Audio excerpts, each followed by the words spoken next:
What is Rotary? We're a network of people like you. In fact, we're the original social network.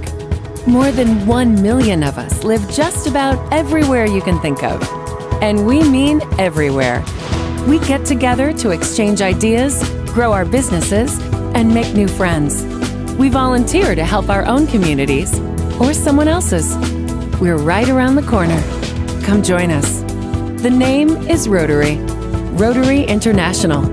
You're welcome. And you saw humans starting to interact, and they realized, the shop owners in Baghdad, that you're just doing what your government and your country is asking of you. You're not here to conquer us, you're just here to do your job.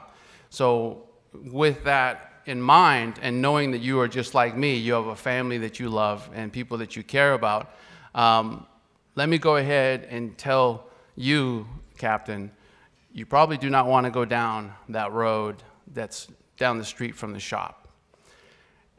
They took over and went over and took some bomb sweepers, and they found some unexploded devices. And right away, because they humanized each other, they started saving lives, soldiers' lives. So fast forward to 2018, Tulsa, Oklahoma, where you have a community that one culture and many that do not speak English. One of my police officers that was in our cultural outreach training that we do at the academy was really engaged into what I had explained to him and taught him while in the academy, that he took it one step further. He decided, okay, I'm going to go to East Tulsa. I'm assigned to an East Tulsa district. I'm going to sit in one of these Mexican restaurants, and I'm just going to build rapport with this community. And shows up one day and decides, I'm going to eat not every day, but you can imagine how big he would have gotten if he had Mexican food every single day. But he was going to be there weekly. Initially, he was met with suspicion. What are you doing here? Why do you keep driving away my people? Because they see your police car. They're afraid. But over time, he started winning them over. He decided, you know what? I want to get to know you. I want to know more about you, where you come from, what are your fears, what are the things that you desire from your new country. And over time, he won them over to the point where people, the regulars, now knew that he was there just to eat and to say hello. And then one day, 2 men come in to this Mexican restaurant, and they see the police officer. They turn around and leave. And the owner of that Mexican restaurant walks over to him. He says, those 2 right there that just left, it has been said amongst the community that they're selling drugs for the cartel a mile down the street at this nightclub. He was able to get that information from them and then eventually make 2 felony arrests because that rapport was built. And as Mark Twain says, one of my favorite authors, you find out really quick, well, first of all, the 2 greatest days in your life is the day that you are born and the day you find out why.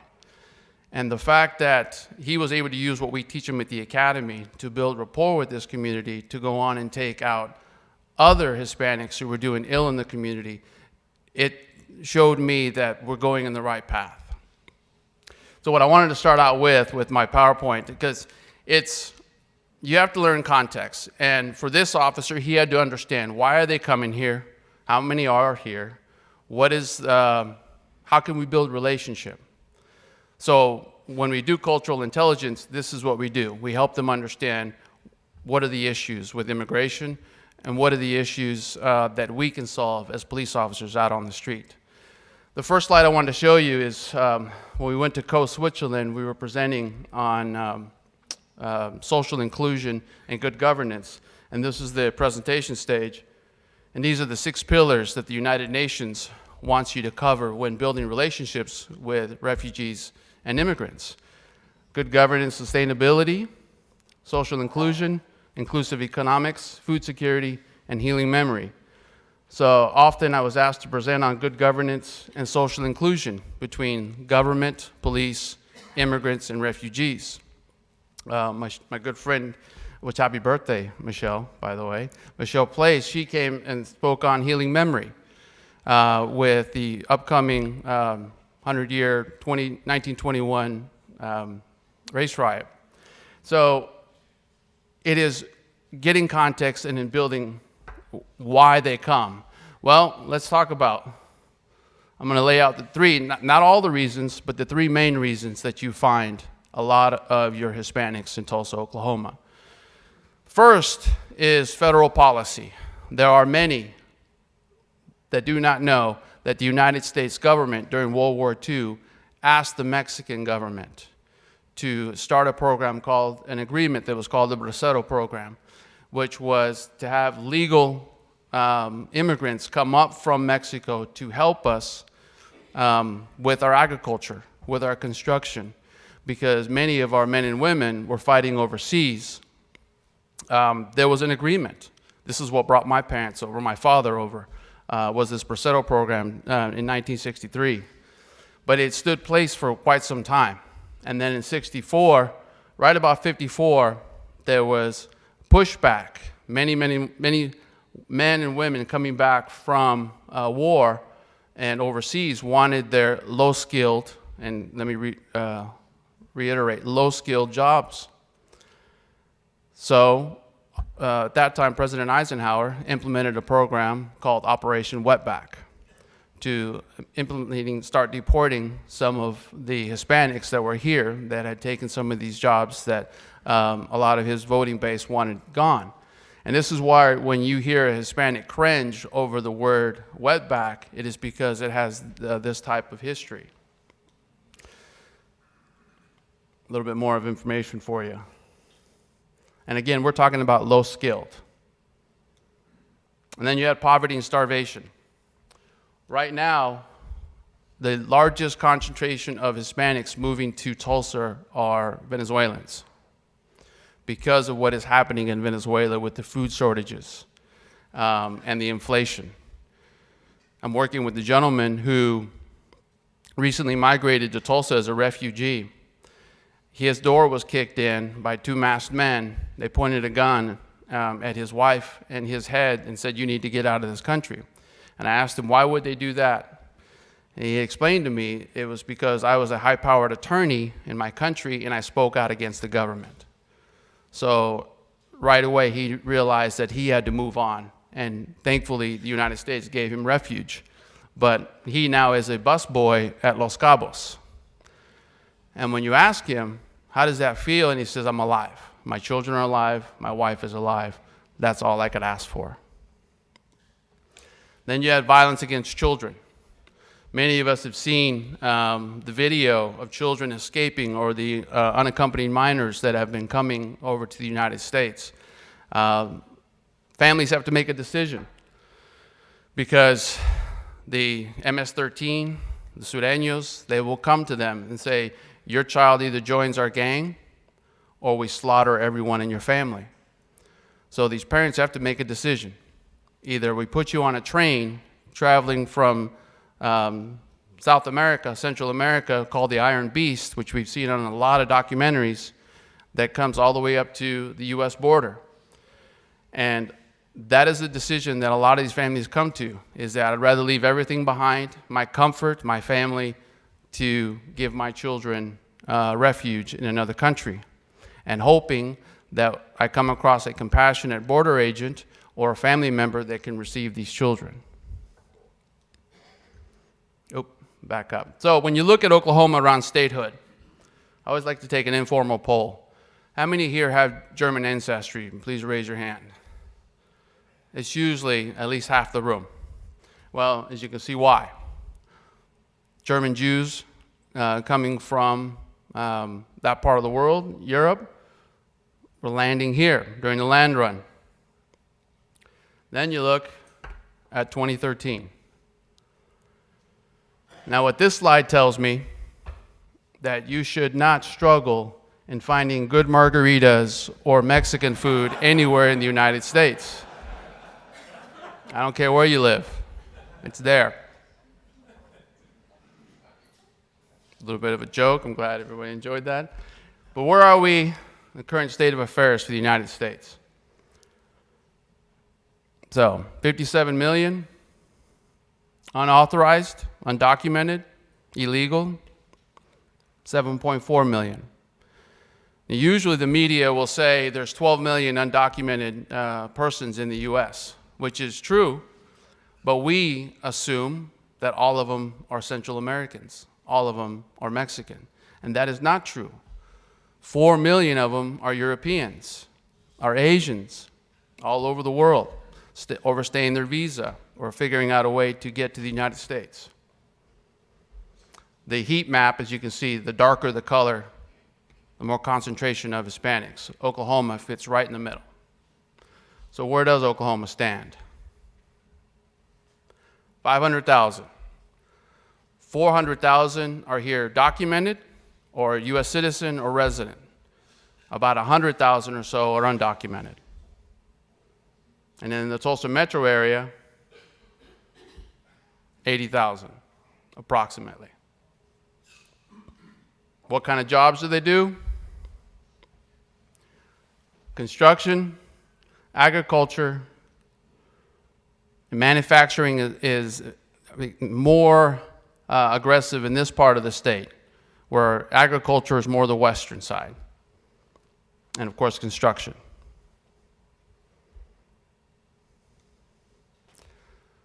Student demographics. Almost 36% of Tulsa Public Schools is Latino, with Union Public Schools 35%. Oklahoma City, half.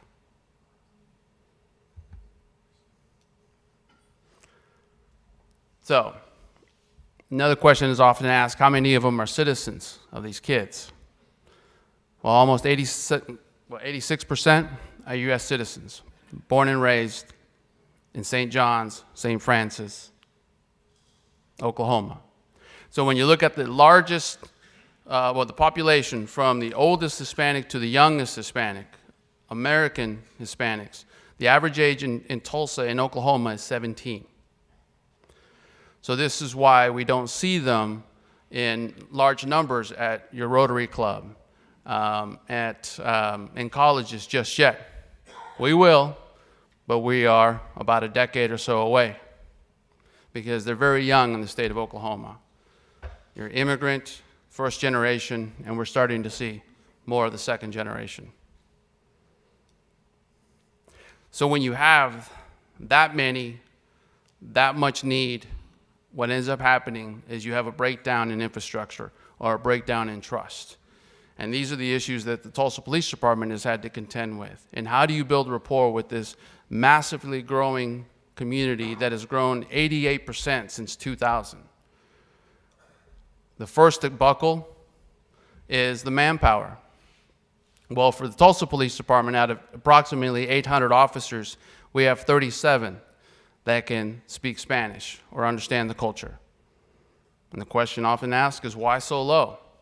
Because Tulsa Police requires a bachelor's degree. So if you look back on 17, we're not there yet. We don't have the pool to pull from. Fire is in the teens, EMSA also in the teens. And 911 has 4 Spanish interpreters. So if any one of them are gone, vacation, sick, or otherwise, that call gets sent to another state to get translated. And often, unfortunately, they're working on this issue, the call gets dropped. So the assumption by your Latino community, listening to the rhetoric, to their own media, that the public safety establishment does not want to help us because we don't speak English.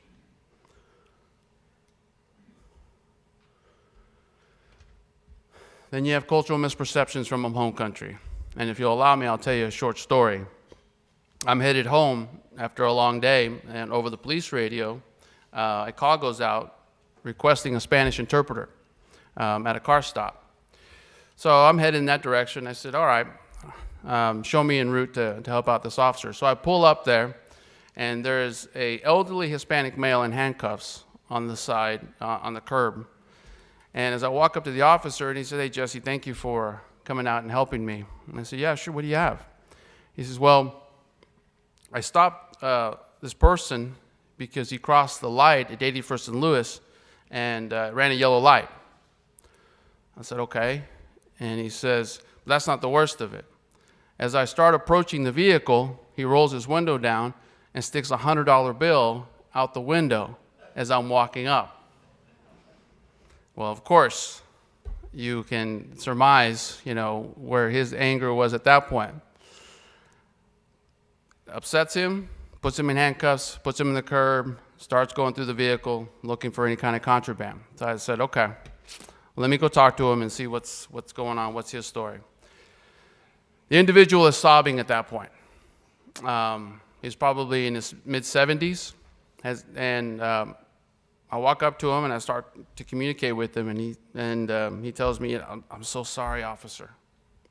I mean no disrespect, but in my country of Colombia, this is how we pay respect to police officers. We call it paying a toll. I put out money, and the officer in my country will decide whether that money is enough to let me go or whether I owe more money. So naturally, I was just hedging my bets with the $100 bill, thinking he should let me go with this. And obviously, the opposite effect took place. And these are the kind of things that you start getting. It's like, okay, I need to use that to help our officers understand. And then you have the fear of deportation. 287G is in David L. Moss here in Tulsa County. So it is well known in the Hispanic community that we have a police organization, the Sheriff's Department, who do have agents inside the jail that can ask you if you're undocumented. The minute you're arrested, everybody gets asked. So the Hispanic community, knowing this, realizes that, I'd rather just not talk to the police. If I can avoid them, I will. Any minor crime that happens, I'm not going to report it. Anything that I need from the public safety community, not going to ask. Two men playing cards outside their house at Admiral and Lewis. Black car drives up. Bad guy gets out of the car, walks up to him, says, I want all your money and your wallets. So sure enough, they comply. They give him the money. Well, they're teenage boys are inside playing video games, and they see this whole thing go down. Bad guy gets in the car and drives off. So the two sons come out and say, Dad, we saw what took place. And they were big police show aficionados. So they knew what they needed. I need a good description of the bad guy. I need a tag, the color of the vehicle. I said, we'll call the police. And because the fathers were undocumented, they said, no, hijo, no le llaman la policía. We don't need to call the police. we'll just deal with it. And of course, the sons are livid. This is how I got wind of the story, because they're telling me later. But their dads wanted nothing of it. Well, what ends up taking place, because I followed this out, the bad guy who robbed them at gunpoint ended up robbing a family at 91st and Riverside, 41st and Yale, and they were finally apprehended in Broken Arrow. And when I explained to my audience that these kinds of fear issues impacts all of us, when you have community afraid of reporting crime, then eventually, we could have stopped the bad guy at Admiral and Lewis, but we couldn't because they chose not to report it. And now other families all over Tulsa were affected. And then my last story, I was presenting at Union Public Schools recently. And I had my uniform on, typically when I'm presenting to elementary kids. The first thing these babies, and you know how babies are, 9, 10 years old, the first thing out of their mouth is, well, officer, have you shot anybody today? Because that's the real question we want to know.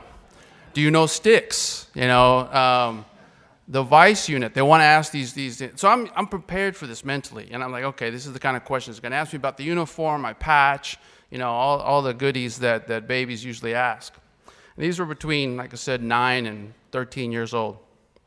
And about 100 Hispanic kids that they brought into an auditorium. So I'm ready for my Q&A time. And I point to the kid in the front row, and all of them are raising their hands. And I said, "What's your question, son?" And he says, "Is it true that all you care about is separating me from my parents?" I looked at him and was like, "Whoa, whoa, whoa, whoa." And what was astonishing to me next, I never see kids lower their hands. They all want to get their question answered. But the rest of them drop their hands, look over at him, and then look at me for the answer. And it breaks your heart that a 9-year-old, and I had taken an informal poll, I asked them, how many were born here? And just like about 8 out of 10 were all U.S. citizens. But these U.S. citizens were terrified of the uniform. And again, going back to what I was saying before, an epiphany happens. And you realize, okay, you were born for such times as these. And I knew that an outreach program needed to be created to work with not only the immigrant communities to report crime, but that first-generation child that is growing up looking at my uniform as something that they don't want to be a part of, or they don't want to help be productive. And this was what came out of it. Became my thesis in grad school, and working on how can I copy and paste this and implement it for other police departments or organizations that need help with an outreach program to this community. So whether it's helping teachers learn their student, or it's helping a police officer student, cadet, understand the culture and the fear right away in reporting crime, has netted us results where you have now Hispanics. And I always say that you know an outreach program is working well when you have Hispanics calling on Hispanics. And they want the evil gone as well. And that's what I do day in, day out, trying to build rapport with this community. So what I say to you, and one of the things I love about Rotary is the 4-way test, is how do we make it better? Because as I tell my audience often, we do not condone undocumented immigration. But the system is broken. And you're asking the Tulsa Police Department or a police officer to work within that broken system. And how do we build rapport so that our city stays safe? And that's what I put the challenge on you in relationship building with this community. Because as you can see, they're not going anywhere. As you can see, the numbers are growing. But to making sure that our new Americans become productive American citizens. And I'll end with this, and it's one of my favorite Bible verses in Matthew 25:40. What you do for them, you do for me. And that's what I look at every single day. Thank you. Yeah, he wants to know if I have question time. So we've got just a couple of minutes for a couple of questions. If you have a question, please go to the mic, which is right behind you in the center aisle, and pose the question so that everybody can hear it, and Jesse will be happy to respond to it. Jesse, where do Yes. you recommend, in what areas for volunteers that want to help you in your network Public schools, right away. with the, Well, I would say first generation kids. okay. Because, and I'm sorry, was that all your question? I knew the answer right what you were asking, so. That's great. Is there a second, like, do you have like 3 top areas? Are there volunteer people for? Well, they don't have enough volunteers. That's a good answer. The Okay, schools. well, I would tell you, in the public school sector, so you have immigrant parents who are trying to navigate the system, but you have American children, Hispanic American children, that need some mentorship, that you can go to them and go, you know, let me help you navigate what it looks like to be an American child, because I understand that your mother and father, being from another country, can't, because they don't know how to connect. And often that is what they're needing. Because when these kids that do end up joining gangs, when I work with them in my research projects where we started losing them, I'll give you an example, short story, and then we'll move on. So I'm sorry, I'm a storyteller. A little girl wants to play basketball, and she goes to her parents, and she says, I want to play basketball for the middle school team. And her father says, no, we don't have time, we don't have the money. I don't even know the game. So what is this basketball you're talking about? She doesn't let it go. She continues to her parents and says, I want to play basketball.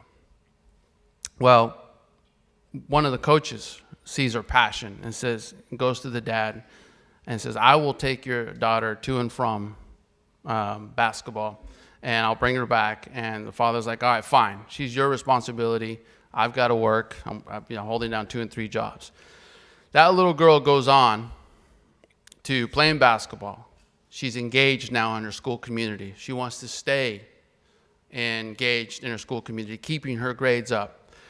She goes on to graduate and then realizes, because of the mentoring that she got, that she wants to be a nurse. And now she's the head of the nurses at Hillcrest because she had people that engaged in her life. So that's where my answer would be right away, is that you don't have to speak Spanish. These kids know English. They just need somebody to show them a success story.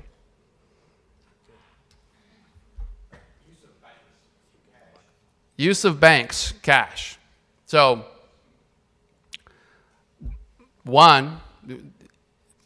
so this is something I've had to teach my officers in our cultural intelligence class. You'll have a wad of money on some of our Hispanic men and women that are arrested, and they'll have $600-800 on their person. The assumption beforehand was, oh, they must be slinging dope. Why would somebody carry that amount of money? Because we assume that all that money should have been in a bank.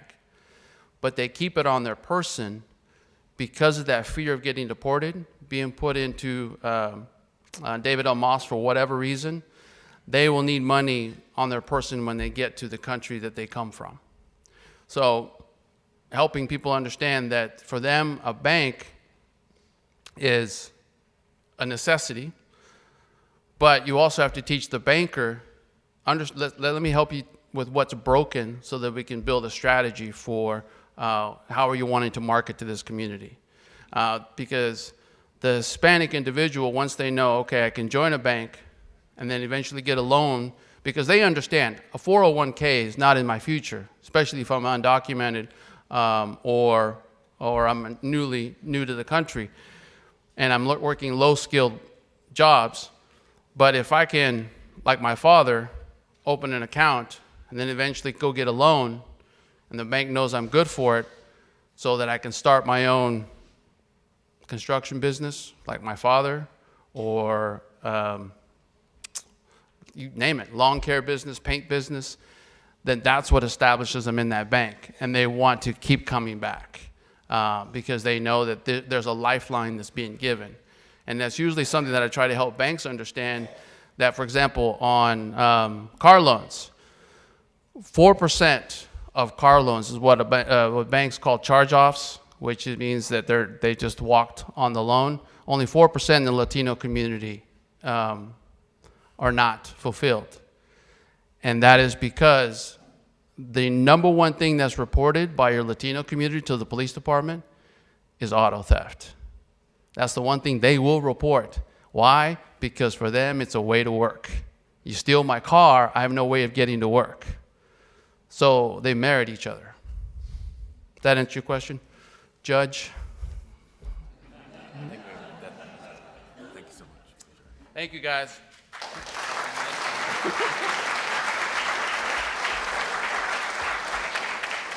Thanks, Jesse, for a great presentation. A book recognizing this program will be presented to our partner in education school, Celia Clinton. And the book is Detective Ted and the Case of the Missing Cookies. Sounds like a real page turner. Upcoming programs. September 19th, which is next program, will be District Governor Jane Lowe. She'll be joining us. Thank you for being here, and let's not lose sight of that grand Rotary International vision. Together we see a world where people unite and take action to create lasting change across the globe, in our communities, and in ourselves. And please also note that our new member and his sponsor will be at the guest table area in the foyer as you exit. Take a moment to personally welcome Mike Rogers to our Rotary Club of Tulsa family, and we are adjourned.